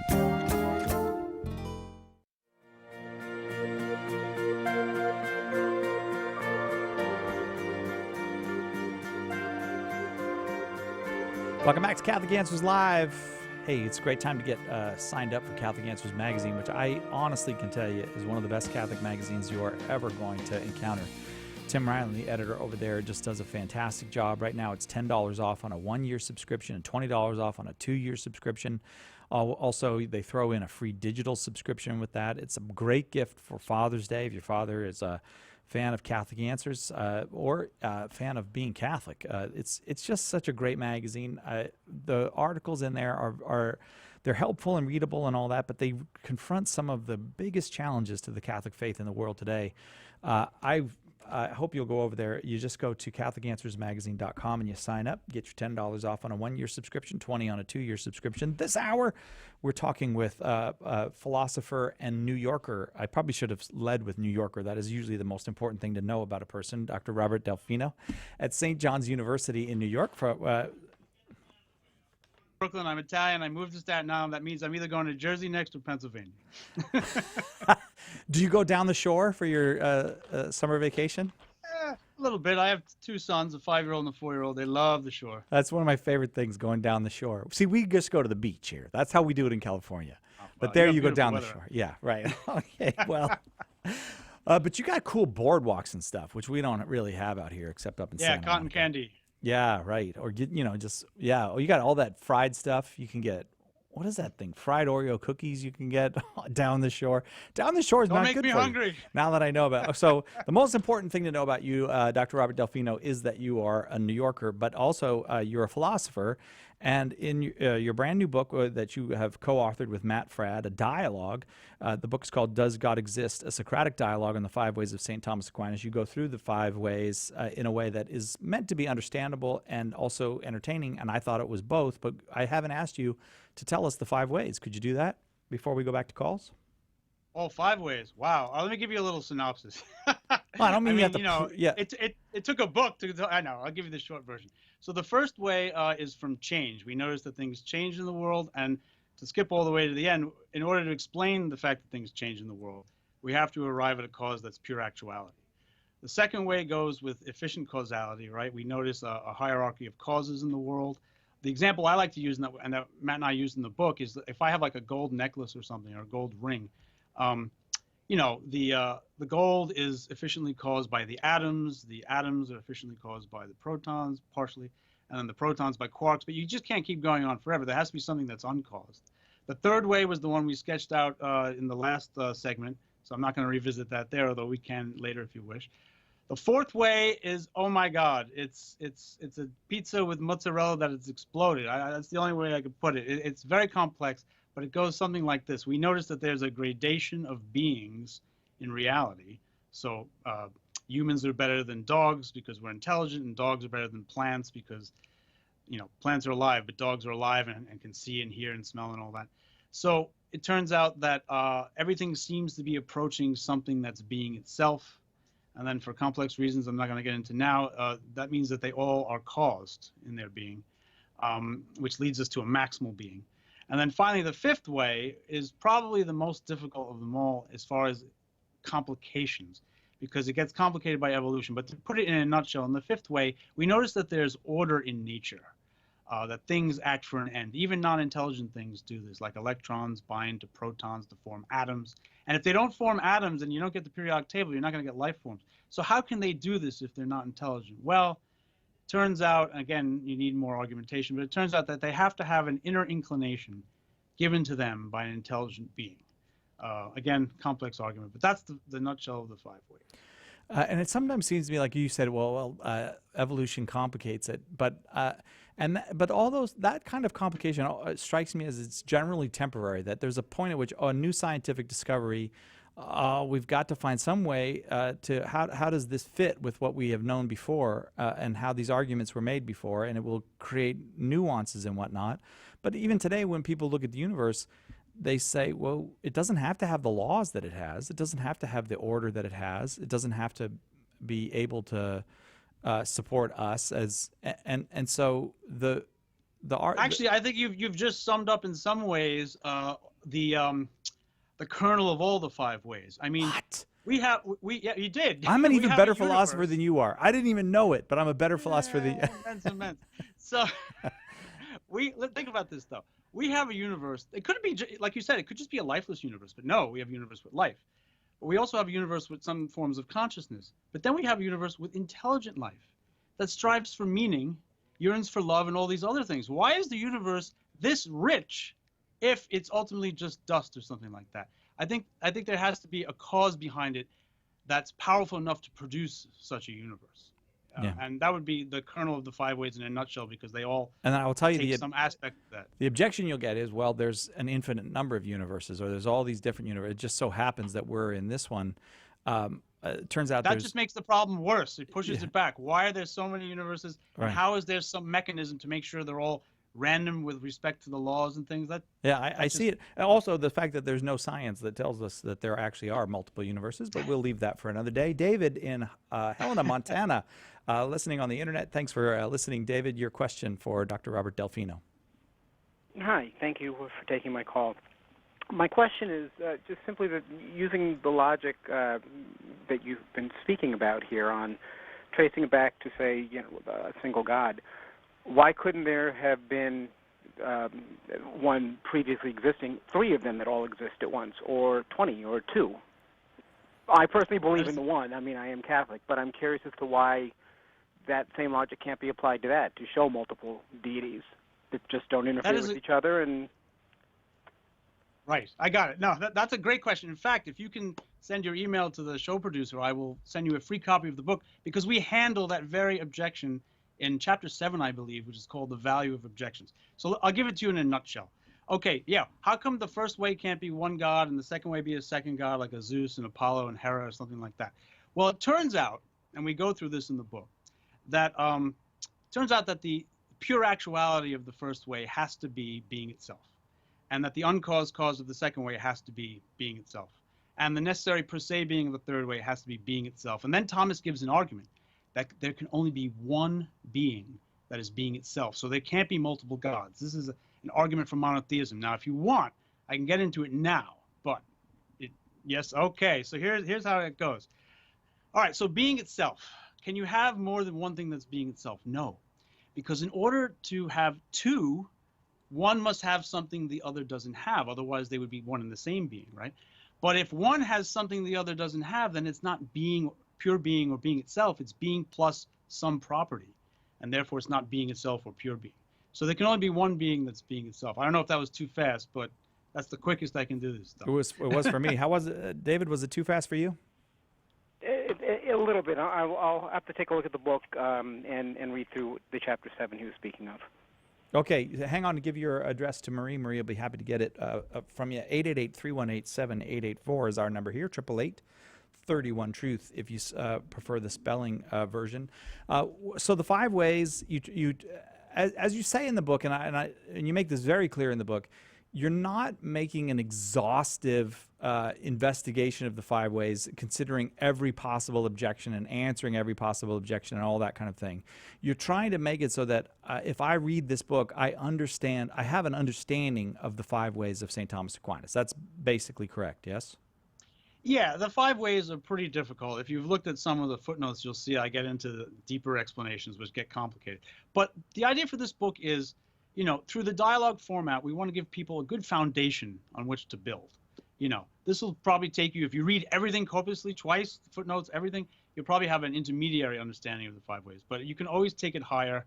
It gets very complex the more you get into it. But hopefully we inspire people who read the book to want to go a little further if they wish. So when you're out there, roaming around in the chat rooms on the internet or whatever philosophers do, looking for people to debate, we drink a lot. Well, you don't have to share that. We do. What are consistently the most or what are the most regular objections, the objections you see the most to Thomas Aquinas's explication of the five ways? I'm sorry, repeat that last part. What was so there have to be objections because there's so many atheists. They have to have objections to Thomas Aquinas's five ways. So what are they? What are the main objections that you see intellectually being made? Because sometimes there's just a dismissal, like, oh, that's medieval thinking and we're modern. Well, as if that, well, that's actually not an answer to anything.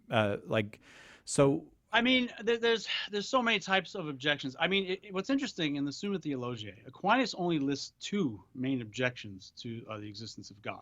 One is the problem of evil, and that's the more serious one in my opinion, because if you can't resolve the problem of evil, and many people bring this up in bars or whatever, if you can't resolve the problem of evil, then you can't have a good God, right? Only if you can resolve that problem can you have a good God, and most people want there to be a good God, not an evil God. The second problem is that natural causes are sufficient. This is kind of like the Richard Dawkins camp. We don't need God. We can explain all this through evolution and the Big Bang, or, quantum vacuum fluctuations. But the problem with that is that that's actually not a knockdown argument. Strictly speaking, even if natural causes were sufficient, that doesn't mean there still isn't a God. It just means that we wouldn't be warranted in drawing that inference. But I mean, if I'm drinking, by the way, when I say we drink a lot, I don't mean we get drunk. I mean, philosophers at conferences have a beer or two together and talk. So I see. If I'm talking with other philosophers, there's a Catholic way to drink, So. I do. Anyway. I'm aware of that. Yeah. and Jesus had wine at the Last Supper. But if I'm hanging out with philosophers, then I'll get technical objections. Like the analytic philosophers will say, well, these terms aren't well defined, or Russell would say, something like that. I mean, your average person's objections aren't going to be that technical because they don't really have a firm grasp of what Thomas is doing in those short paragraphs anyway. Are there arguments or ways to explain the existence of God apart from Aquinas's five ways that are also valid, or has he hit all five of the valid arguments for God's existence? That's a great question. I think Peter Kreeft has a book that the title has 20 arguments for God. I'm sure there are more. C.S. Lewis tries, I think, to make a moral argument. And William Lane Craig obviously has his following. I enjoy watching him give debates, but for example, his understanding of the third way or something similar to it is different than mine. He wants to go back in time, and you can't go back in time infinitely, but Aquinas did not agree with that. He said that you can't prove using natural reason that the world is not eternal. And so this is an important point. Aquinas' proofs work even if the physical universe always existed. It doesn't matter. It's like that earlier example I gave you with the sun. Even if the sun always existed and the light coming out of it always existed, the light would still be dependent on that sun eternally. And so even if the physical universe always existed, it would still be dependent on God. All right, right. Let's go to Carlos in Frisco, Texas, also listening on 9:10 a.m. Actually, Carlos, have I got you with us, Carlos? Yes, I'm here. I'll tell you what, I did it wrong. I looked at the clock wrong. We got to take a quick break. Then will you hold through the break and have your question for Dr. Delfino when we come back? Sure, no problem. Thanks. Sorry to do that to you. We'll be right back with more Catholic Answers Live right after this. This is Harry Connick Jr., and you're listening to Catholic Answers Live. We have a big problem. Our culture is dying, and souls are in danger of being lost. The answer is conversion to Jesus Christ in His church. St. Paul Street Evangelization is a Catholic organization, and we have hundreds of teams spreading the good news throughout the country. But we need your help. The harvest is great, but the laborers are few. Find out more and get involved today at streetevangelization.com. That's streetevangelization.com. Howdy folks, this is Jimmy Akin, and I want to tell you about a special limited time offer we've got going right now on subscriptions to our award-winning Catholic Answers magazine. You can sign up today during our annual subscription drive, and not only can you save big bucks off the normal price, we'll also give you a digital subscription to the magazine for free. Subscribe today by calling 818-487-2011 or go to CatholicAnswersMagazine.com. Sign up for a 1-year subscription and we'll give you $10 off the normal price. Better yet, become a 2-year subscriber and we'll drop the price by $20. That's a savings of $10 to $20 plus a free digital subscription when you sign up for Catholic Answers magazine. Act now because this is a limited time offer. Subscribe to Catholic Answers magazine before our annual subscription drive ends. Phone 818-487-2011 or go to CatholicAnswersMagazine.com today. Tim Staples, Trent Horn, Cy Kellett, Chris Check, Carlo Broussard. Our on-fire lineup of speakers will inform and inspire your audience to grow in their Catholic faith. For more information on booking a Catholic Answers speaker for your event, visit CatholicAnswersSpeakers.com today. Call now with your question. 888-318-7884. This is Catholic Answers Live. Welcome back to Catholic Answers Live. I'm Cy Kellett, your host. Our guest is philosopher Dr. Robert Delfino, whose brand new book with Matt Fradd is called Does God Exist? A Socratic Dialogue on the 5 Ways of Thomas Aquinas. Carlos, I left you hanging before the break. Your question, please, for Dr. Delfino. Yes, sir. Thank you. I appreciate this kind of conversation, and in full disclosure, I am an atheist. I like listening to the show, though. Well, we like having you listen, Carlos. Thanks. You are welcome, Carlos. For me, it's always been about the evidence of supernaturalism. So it sounds like the philosophy is great and the religion is great, and people talk about that till the cows come home. But where's the actual evidence of supernaturalism? If this does indeed exist and people claim it all the time and witness to it and whatnot, I just ask simply, where is the evidence then for this kind of other world or other beings or ghosts, goblins, God, Jesus, whatever? Where is that evidence, and why isn't it more obvious, available to all of us? Okay, Carlos, thanks. No, that's an excellent question, Carlos. I think there's 2 things I want to say in my response. The first is, I mean, if you're looking for actual physical evidence, I don't know if you're going the Ghostbuster route with ectoplasm and stuff like that. God's non-physical, so you're not going to get physical evidence. He's going to have to be arrived at through philosophy indirectly from the beings that we experience in life. And the other thing I would say is, some people say to me, well, I pray and I don't get an experience or something like that. But here's the deal. God doesn't manifest everywhere, because that would be oppressive, I would say, right? If he showed up at the Senate in the United States every day and looked at the senators like, I don't know if you should vote for that abortion bill, many of them would be in terror and maybe vote out of fear. God gives us a space for our free will. So only if we really seek him, I would say with all of our heart, maybe we sometimes get an experience of him, but it's just not going to happen so easily. And I think a lot of people, even myself in my early life, gave up too soon. It took me over probably months of prayer before I started to feel a presence and a change in my life. So I would, if you're really interested in finding it, I would say, give it a fair shot, spend a few months in prayer.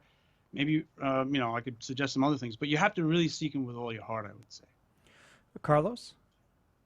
Yes, and that's pretty much what other Christians have told me. I mean, I was raised in Christianity, and I was an agnostic for most of it, and then I had a tour in Bosnia, and that's kind of what did it for me, where I realized these 2 religious groups are against each other, and I realized, how do they know they're right? Who knows they're right? And then ultimately I decided, well, there's actually no evidence.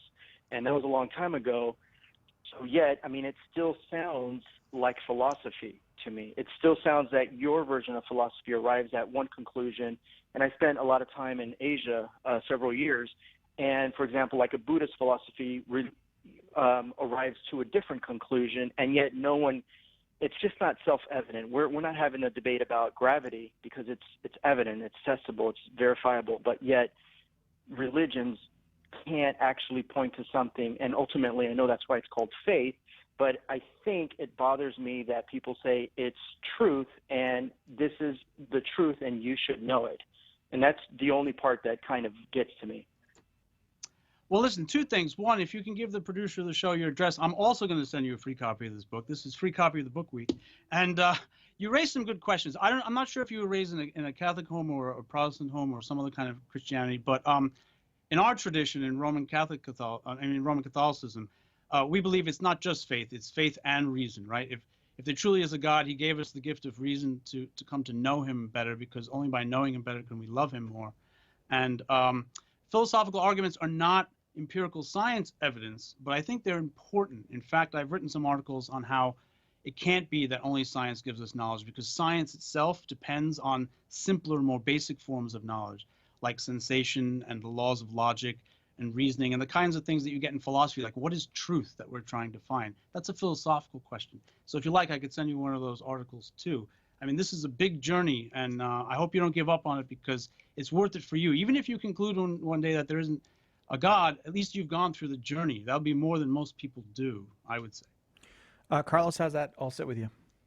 No, it's great. I appreciate the dialogue more than anything, and I think that for the listeners it's important to kind of hear it as well. So I want to make room for other callers as well. But thanks for your time.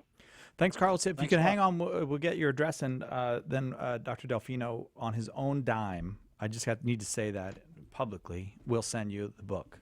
Because for the price of a cost of pizza, you can have a lot of your life is about pizza. I noticed. You really, I'm Italian. Yeah, I know. Let's go to David in Detroit. Next call, David. You are on with Dr. Robert Delfino. Your question about God and the existence of God. Yes, Dr. Delfino. Just a two-part question about the nature of evil. If God creates man, and if man is capable of evil, does that mean that God creates evil? I would say no, but let me get to your second question so I can maybe see if they sync up. The second part of the question is evil necessary for creation to exist? Okay, so you're asking if God created a world where there was no evil in it? Is that what you're asking? Yeah, I mean, to me there seems like there's a duality, that without evil there'd be nothing for good to be measured against. So there'd be no free will. There'd be no reason to make moral choices. All right, so let me respond. Good questions, David. Right. So imagine if God created a world where there were planets and there were simple life forms like butterflies, but no intelligent life forms, nothing capable of making free choice. As far as I understand, there wouldn't be any moral evil in that world, right? And you could still rank those beings into how they approach God. So, for example, a stone would be less than a butterfly because the butterfly is alive. I think the problem with evil comes in that God loves us so much, he tries to give us as much as possible on our level of being freedom. Now, it's still a participatory freedom in the sense that if God didn't exist, we wouldn't exist. And actually, this is where it gets complicated. We can only act freely with his help. I can give an analogy about that in a second, but he gave us such as much powerful freedom as he could, that now the ball's in our court, and some people are going to misuse that freedom, whether it's out of ignorance or greed or other things. And so I think there's going to be some evil in the world, but it's not God's fault. It's because we have some causality. He didn't make nature impotent. He gave actually beings like us some causal power, which unfortunately leads to these evils. So quickly, the analogy I would give you is take a car. Right? You can drive anywhere you want, but if the car has no gas, you can't go anywhere, right? So there's two levels of causality operating on the same time. There's the gas giving you the ability to drive where you want, and then you turn the wheel. Again, if you run out of gas, you can't go anywhere. So God is giving you actuality, making you exist and allowing you to make these free choices. You can turn the wheel where you want. You can steal that TV or not. But that's on your level of causality. So he's not blameworthy for any of the evil in the world. That's the quick way I would respond to that. Okay. That seems to satisfy. It's just that when I think of evil, I think of evil in the sense of morality, not evil in the sense of a hurricane killing animals and that sort of thing, but evil in the sense of our moral choices. And like I said before, without evil, there'd be nothing for good to be measured against. Without death, life would have no meaning. It would lose its poignancy. So there has to be a duality in order for purpose, for man to fulfill the purpose that God intended. Okay, so I also want to give you a free copy of the book. Make sure to give your address. But I think what you're asking about is the chapter 8 on the fourth way. The fourth way is going to talk about a gradation in reality measured against God, and I don't think you need evil to do it. In fact, just on the cuff, I would say that, you you can imagine actions that nobody ever did before that would be evil, and still know in your mind that they fall away from the good. So they don't always actually have to physically manifest for you to have an understanding. Like God knows things that don't even, that he doesn't partake in. And well, it gets complicated, but the point is he can know things in a way that they don't have to physically exist for him to know them. So in that sense, you probably don't need the actual physical manifestation of evil to know the good. You can contemplate its opposite to get to that without actually having to create it or something like that. David? Yes. Will you give Thank you. Will you give your address to Marie and Dr. Delfino? I sure will. We'll lick a stamp and mail that book out to you. Hey, I'm mailing the books out. I know. We're gonna email you these these addresses. I'm already like 45 in the hole, but that's okay. The book is "Does God Exist?" A Socratic Dialogue on the 5 Ways of Thomas Aquinas. It's out now from En Route Books. Matt and you decided to make this a dialogue to make it. Well, there's just something better about a dialogue. I have to say Socrates was right about that in the sense that our mind wants to do that. It wants to go back and forth. It's like we were made to, yes, but what about this? Well, here's the answer. Yeah, but what about this? But here's the answer. Especially for Italians, man. Galileo wrote some pretty nasty dialogue, if you ever read his famous dialogue with Sagredo that he got in trouble with the church for.